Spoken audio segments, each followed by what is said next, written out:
Voici la chronique du Petit Repère qui vous fera découvrir comment des enfants de Rimouski-Neigette bénéficient d'un accompagnement médical, psychosocial et juridique avec des histoires inspirantes, des initiatives concrètes et un regard humain sur ce qui se fait près de chez nous. C'est le fun de retrouver Nancy. Bonjour! Bonjour! Nancy du Petit Repère, évidemment, qui est un centre de pédiatrie sociale ici dans Rimouski-Neigette. Aujourd'hui, on va se concentrer sur le rôle des partenaires de service. Mais avant, pour ceux qui se joignent à nous, qui ne connaissent pas le Petit Repère, ça serait peut-être pertinent de rappeler la mission. Ben oui, la mission du Petit Repère, c'est de donner une voix aux enfants qui vivent des grandes situations de vulnérabilité dans notre communauté, Oui. en favorisant leur plein potentiel et en leur offrant gratuitement un accompagnement médical, social et juridique. Donc, puis la pédiatrie sociale, dans le fond, c'est une approche de santé globale qui met l'enfant au cœur des décisions, puis qui nous permet d'offrir des services et des soins intégrés, personnalisés, puis qui vont permettre de réduire les stress qu'on dit toxiques puis qui nuisent au développement d'un enfant. As-tu des exemples concrets d'environnements toxiques, par exemple une séparation de parents, on s'entend moins bien, ce genre d'affaires-là? Oui, tu sais, dans toutes les vies, on a des situations qu'on va dire toxiques. Pourquoi on dit toxiques? C'est parce qu'ils nuisent au développement du cerveau et au développement global de l'enfant. Puis quand on parle, nous, de stress toxique, c'est des stress qui perdurent dans le temps aussi, qui ont une intensité, mais qui perdurent dans le temps. Okay. Donc, une situation de séparation, ça perdure normalement pas dans le temps. À un moment donné, une adaptation se fait. Il y a une adaptation. Exactement. Donc, oui, des situations de stress toxique, là, mais on peut parler tout ce qui est abus, violence, négligence, bien sûr. Ça peut être aussi des situations financières très précaires. Souvent, ça va être la multiplication de tous ces stress-là qui va faire que ça perdure dans le temps puis que là, ça devient toxique. Et justement, pour aider tout ça, pour permettre que ça fonctionne bien, vous avez des partenaires de services. Est-ce que tu peux nous expliquer un peu c'est quoi? Ben oui, absolument.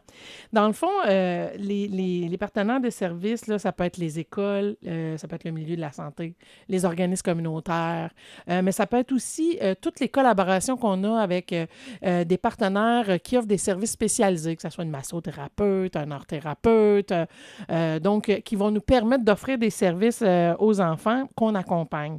Parce que dans le fond, l'enfant, il vit dans un écosystème, puis si chacun travaille seul, ben ça fait que les familles courent après les services. C'est ça. Exactement. Donc, quand on devient à travailler en interdisciplinarité comme on le fait en pédiatrie sociale, bien, ça devient plus cohérent. On répond réellement aux besoins des enfants, puis c'est sécurisant aussi pour eux. Puis ça nous permet de permettre à l'enfant de se découvrir lui-même, qui il est, c'est quoi ses rêves, c'est quoi ses forces, et de travailler là-dessus là, pour qu'il puisse se développer à son plein potentiel. Là. Et j'imagine qu'en amont, quand il y a une intervention à faire avec un spécialiste ou un partenaire de service, vous préparez ce partenaire de service-là pour pas qu'il y ait à tout reposer les mêmes questions puis à faire le tour du pédigree de l'enfant, du milieu familial qu'on ferait normalement si on n'était pas accompagné? Absolument, absolument. Dans le fond, nous, on commence toujours par rencontrer la famille et l'enfant et les proches de cet enfant-là et surtout l'enfant pour connaître c'est quoi ses besoins, puis c'est quoi ses forces puis ses rêves. Puis ensuite, on va choisir, on va avoir une idée de vers qui on va se tourner pour avoir accès aux services. Et à ce moment-là, on rencontre tous nos partenaires, puis on prend le temps de leur nommer un peu comment ça se passe. Mais on nomme pas trop non plus parce qu'on veut... l'enfant, il est dans sa globalité, puis il n'est pas juste dans ses défis, puis dans sa vulnérabilité. Donc, on veut aussi que ça soit quelque chose qui est organique. Oui. Donc, on donne juste assez d'informations pour que surtout que le partenaire comprenne c'est quoi notre objectif en lui offrant ce service-là à cet enfant-là. Parce que vous avez déjà identifié. C'est ça. Puis justement, vu que vous travaillez ensemble, ben, j'imagine que ça a quand même beaucoup d'impact positif sur la procédure, etc., là, parce que vous n'avez pas besoin de vous répéter. Bien, exactement. Plus on en fait des partenariats, plus on avance dans le temps puis qu'on apprend à connaître nos partenaires, plus ça devient facile. La cohésion entre nous et eux aussi est plus facile. Donc, c'est de l'investissement des fois de temps au départ, mais on gagne toujours à faire des partenariats. Ça fait aussi que les enfants, les parents se sentent moins seuls, hein? Ils se sentent accompagnés par une communauté. Puis ça, c'est important parce que nous, on veut, oui, que les gens au Petit Repère créent un lien d'appartenance. Ça fait partie de la base de la pédiatrie sociale, c'est qu'on veut créer un lien de confiance et d'appartenance envers notre centre, mais envers la communauté aussi, parce que souvent, pour plusieurs raisons, ces familles-là vont avoir perdu une certaine confiance envers les réseaux, envers le milieu, pour toutes sortes de raisons qui leur appartiennent. Là. Donc, c'est de ramener cette confiance-là envers la communauté pour qu'ils sentent qu'ils sont jamais seuls. C'est ça, une ouverture pour voir que c'est pas parce qu'ils ont eu une mauvaise expérience à quelque part que ça va être pareil partout. Exactement. Puis, on parlait de familles dans le besoin. Là, il y a les camps d'été qui arrivent, des activités sportives. On veut aussi favoriser ça.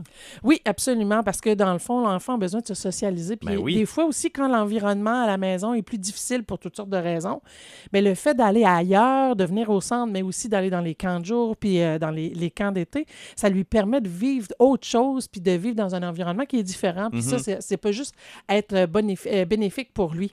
Donc, oui, ça nous permet, avec nos partenaires de services, de pouvoir offrir toutes sortes de petites choses qui vont nous permettre de faciliter la vie de nos familles. Que ce soit un repas congelé tout prêt pour une maman monoparentale qui n'a pas beaucoup de moyens, permettre à un jeune de jouer au basket parce qu'il en rêve, mais que ses parents ne sont pas capables de l'inscrire.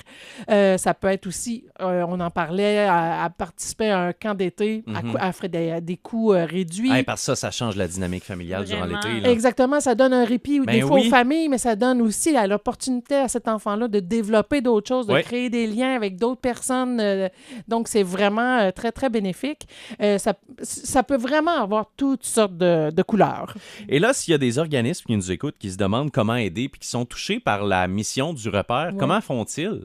Bien, premièrement, je tiens à dire merci à tous ces partenaires-là.